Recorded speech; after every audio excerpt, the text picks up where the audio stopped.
$1000 cash में। और अगर आपको अचानक से इतने सारे पैसे मिल जाएं, तो बिना किसी रोक टोक के आप इन्हें कहाँ खर्च करोगे? उन्हें डिस्प्ले पर लगाया जाता है ताकि हम चुन सके कि हमें कौन से कपड़ों की जरूरत है।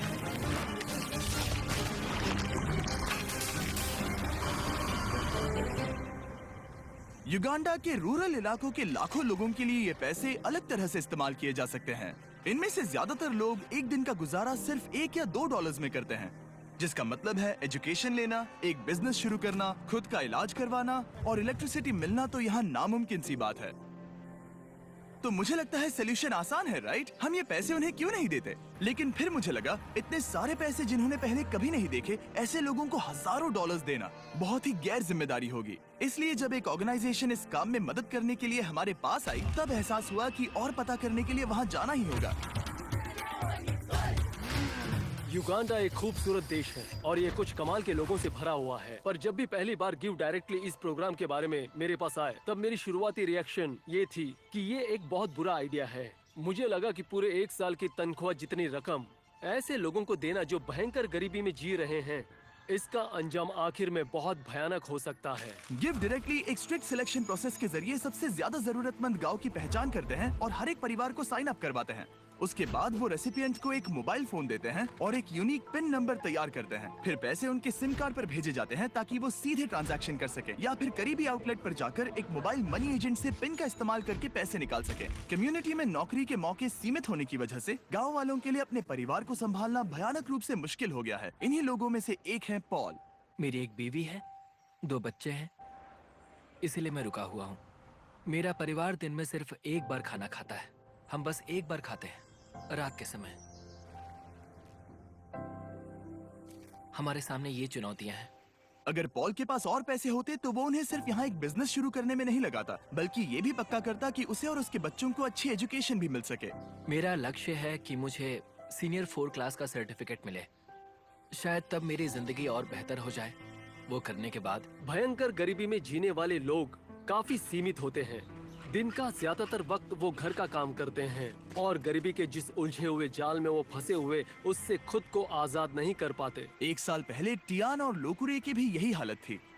बच्चों ने स्कूल आधे में छोड़ दिया था और आस पड़ोस में काम पाना उनके लिए बहुत ही मुश्किल था। लेकिन एक बार गिव डायरेक्टली से डोनेशन मिलने के बाद उनकी जिंदगियां पूरी तरह से बदल गई। उन्होंने उन पैसों से वहां एक जमीन खरीदी और अब उन्होंने खुद की फसल उगाना भी शुरू कर दिया है। उन्होंने एक आटा चक्की भी खरीदी है जिसमें वो पूरे कम्युनिटी के लिए धान पीसते हैं और थोड़ा मुनाफा कमाते हैं। अब वो उसी मुनाफे से अपने घर में एक दुकान खोलने जा रहे हैं। और उसके साथ ही अब लोकुरे ने गांव में एक फ्यूलिंग स्टेशन भी शुरू कर दिया है। ये प्रोग्राम उस बात की जिंदा मिसाल है, क्योंकि ये एक ऐसी इकोनॉमी को बढ़ावा देता है जो बिजनेसेस बनाने में मदद करती है। पर अभी सीधे पैसे देने के आइडिया के बारे में मुझे थोड़ा डर लग रहा है। इसीलिए हम ये समझने की कोशिश कर रहे हैं कि क्या हमें किसी और तरह से मदद करने से फायदा होगा। इसलिए हम मिले सिल्वेस्टो से, जो है एक local give directly field officer. मैं इसी समुदाय से हूँ, कारामोजा में काम करता हूँ। मैं यहीं पैदा हुआ और पला बड़ा हूँ। तो अब मेरी कहानी बताता हूँ। जब मैं बड़ा हो रहा था तब मैं स्कूल में था। ये तब हुआ जब मैं सेकेंडरी स्कूल में था। आगे की पढ़ाई के लिए मेरे माता पिता पैसे नहीं जुटा पा रहे थे, तो मेरी पढ़ाई के लिए उन्हें हमारा घर बेचना पड़ा। और वो मेरे लिए मेरे सपने को बेचने जैसा था। ये मेरी यादों को बेचने जैसा था। गरीबी की बात करें तो सबसे मुश्किल गरीबी सपनों की गरीबी होती है। गिव डायरेक्टली के साथ जुड़ने के बाद एहसास हुआ कि ये उन चैरिटीज से काफी अलग है जिनके साथ मैंने पहले काम किया था। गिव डायरेक्टली हमें पैसे देते हैं और जब किसी समुदाय में पैसे जाते हैं तब उनके बिजनेस को बढ़ावा मिलता है। इन पैसों से वो अपनी जरूरतें पूरी करने में सक्षम हो जाते हैं। लोग यहाँ गरीबी की चपेट में हैं, इसलिए नहीं कि वो कोशिश नहीं करते या फिर वो काबिल नहीं है। वो इसलिए गरीबी में फंसे हुए हैं क्योंकि यहाँ मौके कम हैं। इन्हीं लोगों में से एक हैं जोसेफ, इस गांव के मुखिया। कुछ लोगों की जमीन है पर वो बहुत दूर है, इसीलिए हमें कुछ पैसों का इंतजाम करके कहीं और जाकर जमीन खरीदने की जरूरत है। हम घास से घरों को बनाते हैं जिसे दीमक बहुत तेजी से खा भी सकते हैं और वो घर ज्यादा दिन टिक नहीं पाते। और अगले साल फिर से वही चीज, घरों को तोड़ो, फिर से बनाओ या फिर उन्हें ठीक करते जाओ। पर घर उन कई समस्याओं में से एक है जिसका ये गांव सामना करते हैं। भूखमरी, गरीबी और एजुकेशन की कमी गंभीर रूप से इस पूरे कम्युनिटी को पीछे ढकेल रही है। गांव को संभालने के अलावा भी जोसेफ पर एक और बोझ है। जोसेफ को कुछ सीरियस हेल्थ कॉम्प्लिकेशंस भी हैं। कुछ साल पहले इन्हें एक स्ट्रोक आया था जिससे ये कमजोर पड़ गए हैं और पैसे ना होने के कारण हेल्दी रहने के लिए इन्हें जिन दवाइयों की जरूरत है उन्हें खरीद नहीं पा रहे। यहाँ पर जीना बहुत मुश्किल है। पता नहीं मैं बच पाऊंगा या फिर नहीं। मैं सच में नहीं जानता क्यों स्ट्रोक एक बहुत ही गंभीर बीमारी है। क्या पता, मैं नहीं जानता। यहाँ पर सबकी अपनी अपनी अलग जरूरतें हैं और हम ये समझ गए हैं कि एक बेहतर भविष्य की ओर जाने के लिए इन लोगों की मदद करने का एक ही रास्ता है और वो है अपने परिवार के लिए सही फैसला लेने के लिए काबिल बनाना। इसीलिए हमने गिफ्ट डायरेक्टली की मदद करके इस गांव के 300 परिवारों को पैसे डोनेट करने का फैसला किया और आसपास के इलाकों को भी जो इन्हें भविष्य बनाने में मदद करेंगे। और क्योंकि गिफ्ट डायरेक्टली की टीम रेसिपिएंट डिस्ट्रीब्यूशन प्रोसेस को पूरा कर रही है जिसमें पूरा दिन लग सकता है, इसलिए डैन और डैरन गाँव एक्सप्लोर करने निकल पड़े जहाँ वो 2 छुरी तेज करने वालों से मिले। क्या लगता है उनसे अच्छा कर पाएंगे? मैं जानता हूँ मैं कर सकता हूँ। चलो डैरेन, तुम कर सकते हो। देखो इसे ऐसे ऐसे पकड़ो और फिर ऐसे करो, ऐसे।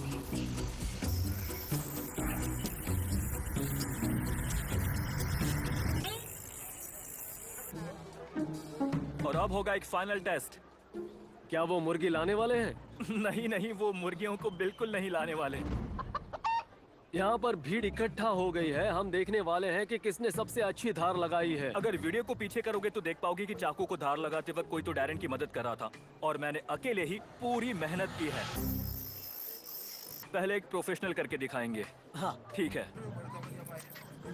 और अब डैन और डैरन की बारी थी। मैं हूँ चैंपियन। हाँ, तुम ही तुम चैंपियन हो। हार माननी नहीं थी, इसीलिए डैरन ने बदला लेने की कोशिश की। अफ्रीका में चारों ओर अपने सर पर सामान रख कर ले जाना एक आम सी बात है। डैन और मैं वो करने की कोशिश करेंगे। बाप रे।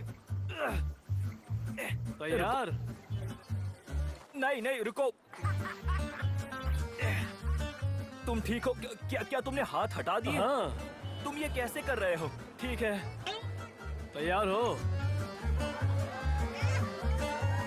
ओ, मैं जीत गया। अरे यार, ओके। डैरेन इस बार जीत गया, पर इसका बैग तुम ये कैसे कर रहे हो?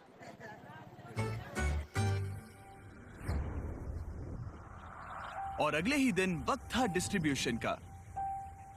आखिरकार वो पल आ ही गया। सारे पैसे करीब 10 मिनट्स में ट्रांसफर होने वाले हैं और आखिरकार इन सभी लोगों को वो मौका दिया जा रहा है ताकि वो गरीबी से बाहर आ जाए जिससे ये पूरी जिंदगी लड़ते आ रहे हैं। पर गांव में सभी लोगों में से जोसेफ सबसे ज्यादा फिक्र में थे। उन्हें पता था कि इन पैसों से उनकी और उनके परिवार की जिंदगी बदल सकती है। यही वो पल था जिसका इन्हें इंतजार था। पूरी कम्युनिटी घबराई हुई थी और साथ ही एक्साइटेड भी।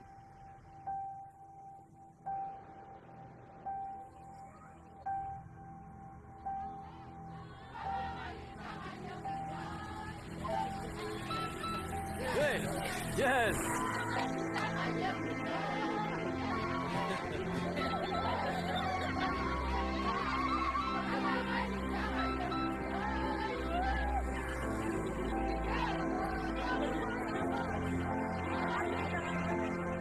ये वाकई में कई जिंदगियों के लिए बदलाव लाने वाला पल था। ये मौका सिर्फ इन लोगों को ही नहीं मिला बल्कि इनके बच्चों को और उनकी आने वाली पीढ़ियों को भी मिला है। गिफ्ट डायरेक्टली के साथ मिलकर हम इस गांव के हजारों लोगों की जिंदगियां बदलने में कामयाब हो पाए।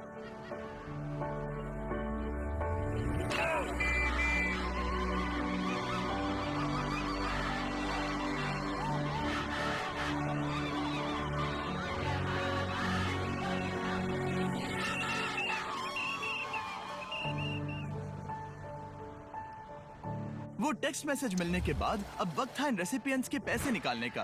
पिछले कुछ सैकड़ों सालों से इन लोगों को मौका ही नहीं मिल पाया था, लेकिन अब आगे जाकर उन्हें वो मौका मिलेगा। इतिहास की वो पूरी श्रृंखला टूट चुकी है और अब वो अपने लिए ही नहीं बल्कि आने वाली सभी पीढ़ियों के लिए भी एक मजबूत भविष्य उभार सकते हैं। और कुछ लोगों ने उन पैसों को सही जगह इस्तेमाल करना शुरू भी कर दिया, जैसे कि रूथ इस बात की शक्तिशाली मिसाल है कि ये पैसे क्या साबित करने की क्षमता रखते हैं। गिफ्ट डायरेक्ट से पैसे मिलने से पहले मैं मेरे बच्चों को सहारा नहीं दे पा रही थी। मैं उनके लिए दवाइयाँ भी नहीं ले सकती थी। मैं बस एक हाउसवाइफ थी, इसलिए जिंदगी बहुत मुश्किल थी। पर ऐसे हालातों के बाद भी रूथ ने गिफ्ट डायरेक्टली से मदद लेकर अपने सपने पूरे करने की ठान ली थी। उसे अपने उन सपनों को पूरा करने का मौका दिया गया था जिससे ये अपने आप को और अपने बच्चों को एक उज्जवल भविष्य की राह पर ले गई।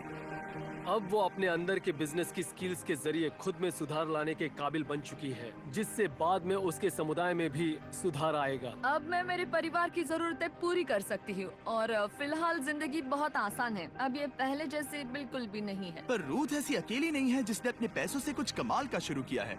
मिलिए आयुमा से। इन्होंने अपनी पूरी जिंदगी एजुकेशन में लगा दी है। सालों कड़ी मेहनत करके एक एक पैसा जोड़ने के बाद इन्होंने जमीन खरीदने के लिए पैसे इकट्ठा कर लिए और गिफ्ट डायरेक्टली से मिले पेमेंट की मदद से ये यहाँ बना पाई कुछ क्लासरूम्स, टॉयलेट्स और यहाँ तक कि इन्होंने 7 टीचर्स भी रख लिए और आज इस स्कूल में 200 से भी ज्यादा बच्चे पढ़ रहे हैं। उन पैसों से इस कम्युनिटी में एक बहुत जरूरी फार्मेसी भी बनाई गई, हजारों स्टूडेंट्स की स्कूल फीस और यूनिफॉर्म्स के लिए मदद भी की गई, यहाँ तक कि सैकड़ों परिवारों के लिए घर भी बनाए गए। और ये पैसे कैसे खर्च किए गए उसके बस ये कुछ ही एग्जाम्पल्स हैं। जब भी इन लोगों को छोटे से छोटा मौका दिया गया, इन्होंने उसे ले लिया और वो तुरंत ही काम पर लग गए, ये जानकर कि अभी उनके पास एक ऐसा मौका है जो उन्हें पहले कभी नहीं मिला था। और ये मेरी पूरी जिंदगी के सबसे इंस्पायरिंग और मोटिवेटिंग बातों में से एक भी हो सकता है। ट्रिप को पूरा करने के लिए डैरेन और स्कूल देखने चला गया, जो कि गिफ्ट डायरेक्टली की मदद से अपने स्टूडेंट्स की संख्या को 650 से लेकर पूरे 980 तक ला पाया, वो भी एक हफ्ते में, क्योंकि अब उनके पेरेंट्स फीस भी दे सकते हैं और यूनिफॉर्म्स भी खरीद सकते हैं।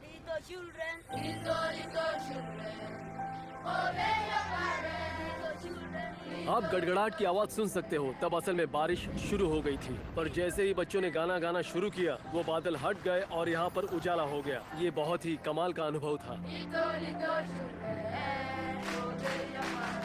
गिफ्ट डायरेक्टली ने साबित कर दिया कि हमारा शुरुआती शक बेबुनियाद था और ऐसे कई नए आइडियाज हैं जिनके बारे में सोचकर हम एक साथ एक उज्जवल भविष्य की रचना कर सकते हैं। पर और काम बचा है, इसीलिए हम गिफ्ट डायरेक्टली के साथ मिलकर और एक गांव को पैसे देने वाले हैं जो बस 1 मील दूर है। अगर मदद करनी है तो डोनेट बटन दबाइए या giveDirectly.org/beast पर जाइए ताकि हम और युगांडन्स की मदद कर सकें।